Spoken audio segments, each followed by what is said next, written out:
Arrancamos nuestro primer bloque. Bienvenido Alejandro, el doctor Alejandro Anderson, médico neurólogo. ¿Cómo estás? Bien, muy bien. Gracias por invitarme. No, por favor, es un placer siempre tenerlo en nuestro living. Llega en la bicicleta, como siempre, ¿no? 11 kilómetros. 11 kilómetros, comentaba recién. Y despejo la mente, pienso Bien. en qué voy a hablar.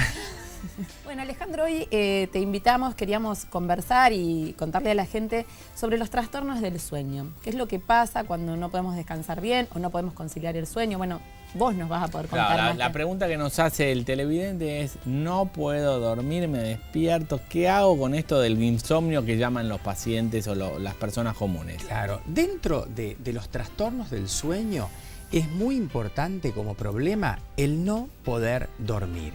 Es una de las patologías que se estudia, digamos, en los laboratorios de sueño. Nuestra vida se desenvuelve básicamente entre dos estados: la vigilia, cuando estamos despiertos, y el sueño, cuando dormimos. En realidad, cuando nosotros dormimos, lo que hacemos es reponer los neurotransmisores, las sustancias químicas del cerebro que usamos para funcionar, para que se conecten nuestras neuronas entre sí, y aparte fijamos todas nuestras experiencias, grabamos lo que aprendimos, las vivencias, lo que estudiamos, etc. Y también el cuerpo descansa.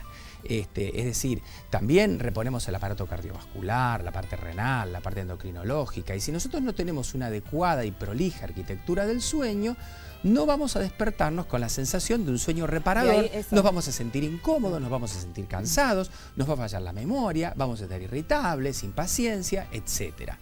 Y claro, ¿qué tenemos que hacer entonces con el tema sueño o específicamente por el tema insomnio?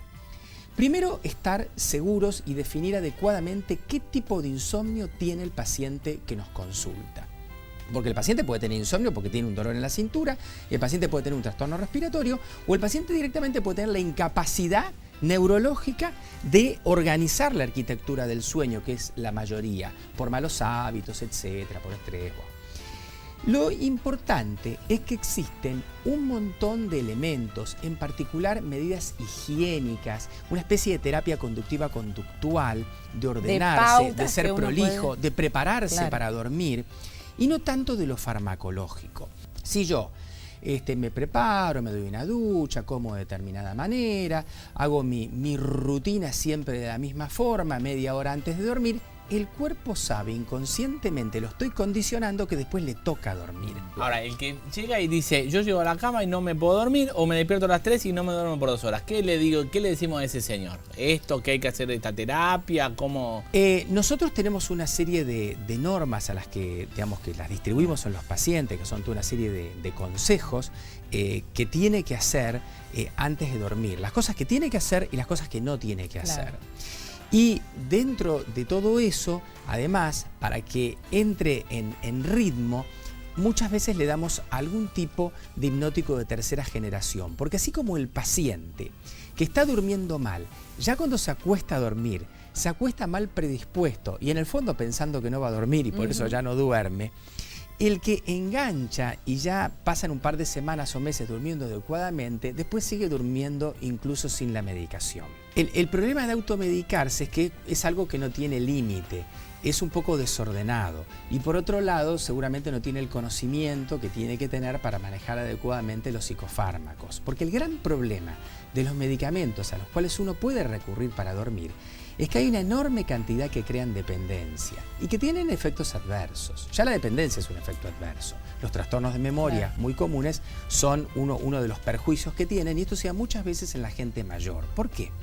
Porque la gente mayor, en general por encima de los 65 años, sufre un fenómeno fisiológico. Cuando vos sos joven, tenés la capacidad de dormir todo junto a la noche y de estar despierto todo el resto del día. Esa capacidad se suele perder. ¿De qué forma?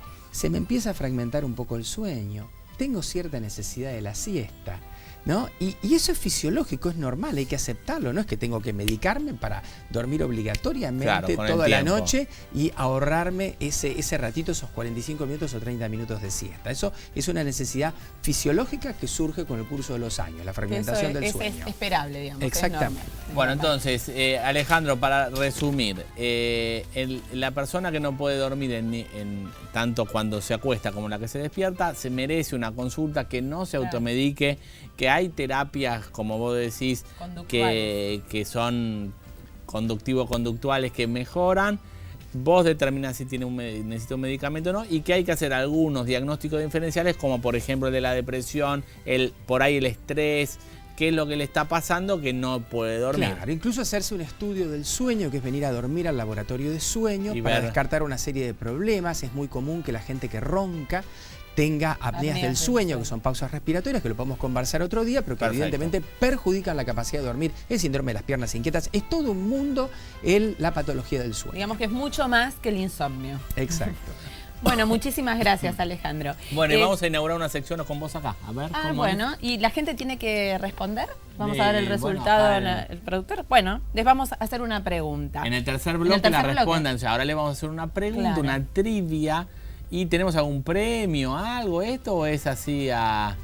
No sabemos. Los invitamos a Vamos tomar un ver. café al living. Dale, bueno, hacé la pregunta de quién La sabe. pregunta es, ¿cuál de estos médicos argentinos recibió alguna vez el premio Nobel?